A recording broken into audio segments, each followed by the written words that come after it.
Salut, bonsoir, j'espère que vous allez très très bien. Moi, à la présentation, le frère Aaron Wamba, comme d'habitude, à la partie technique, le frère Israël Mouchi. Nous sommes là pour vous présenter notre émission Oasis de ma génération, dans notre première saison et notre troisième épisode. Bienvenue.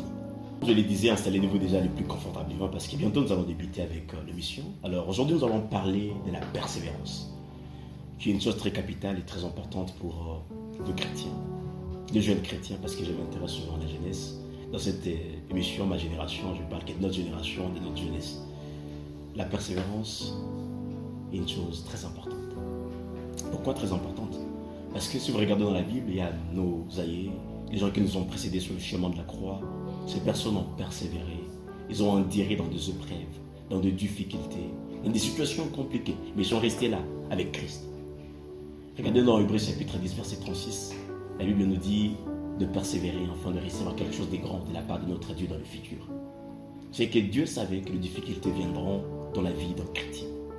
Un véritable chrétien connaît très sûrement des difficultés, des moments compliqués dans sa vie. Mais comment faire pour arriver à la bénédiction que Dieu a prévue pour nous là devant? L'unique manière de le faire, c'est de persévérer. Il y a des auteurs qui ont dit que si vous voyez la durée de la nuit, peu importe la durée de la nuit, le soleil finit toujours par apparaître. Ce qui veut dire que sur le chemin de la croix, peu importe les difficultés que nous allons connaître, si nous persévérons, nous allons finir à aboutir à une certaine bénédiction. C'est que toi, tu as intérêt à ne pas regarder l'épreuve, à ne pas regarder la difficulté, mais regarder celui qui t'a appelé. Christ, il a dit qu'il ne nous laissera pas orphelins. Il sera avec nous jusqu'à la fin des temps. C'est que sur le chemin, il sera avec nous. Quand les difficultés viendront, il sera là. Malgré la durée de la nuit, le soleil finit toujours par apparaître. Malgré la difficulté que tu traverses, tant que Christ existe, il y a sûrement une solution. Voilà pourquoi tu n'as pas à t'inquiéter. Tu n'as pas à te poser de questions comment ça sera demain. Non, parce que la Bible dit qui par ses inquiétudes a jeté une tête coudée à sa tête. Personne ne peut le faire. Alors dans ta difficulté, dans ces moments compliqués que tu traverses, tu n'as pas à te poser de questions comment ça sera. Non, confie-toi seulement en l'Éternel. Il va renouveler ta force. Il va faire de toi ce que tu veux devenir. C'est seulement tu restes constamment dans sa présence, persévérant, tenant le coup. Restons là, bravant les tempêtes. Plus les tempêtes braves, plus il y a l'océan plein là devant. Alors tu n'as pas à regarder que les océans. Regarde au-delà des océans. Reste confiant à l'Éternel. Compte sur lui. Parce que ceux qui ont compté sur lui au cours des âges n'ont jamais été déçus. Je pense que même toi, il ne va pas t'abandonner. Je pense que même toi, il ne va pas te laisser. Peu importe les moments et les problèmes, il est là toujours pour ses enfants.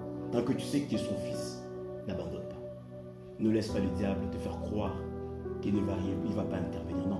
Shadrach, Meshach, Abednego, ils étaient au bout de leur force. C'est là que l'Éternel a intervenu. Toi aussi, il va intervenir. Peu importe les moments, peu importe les temps. Oui, si nous persévérons, nous allons atteindre des objectifs, la vocation du but céleste que le Seigneur nous a fixé juste là devant. Si nous sommes appelés, peu importe les moments que nous traversons, les difficultés que nous connaissons, les problèmes que nous avons, de persévérer comme nos prédécesseurs. Dieu nous donnera la force de surmonter chaque épreuve, de surmonter chaque problème. Même si le chemin de la croix est rocaillé et qu'il y a beaucoup de difficultés, qu'il y a beaucoup de problèmes, je reste convaincu que le Seigneur te donnera la force, comme il en a donné à Abraham, comme il en a donné à Job, comme il en a donné aux saints d'autrefois, qui ont surmonté les difficultés sur le chemin. Et si je te prie de t'abonner sur notre page YouTube et que le Seigneur te bénisse. Ciao.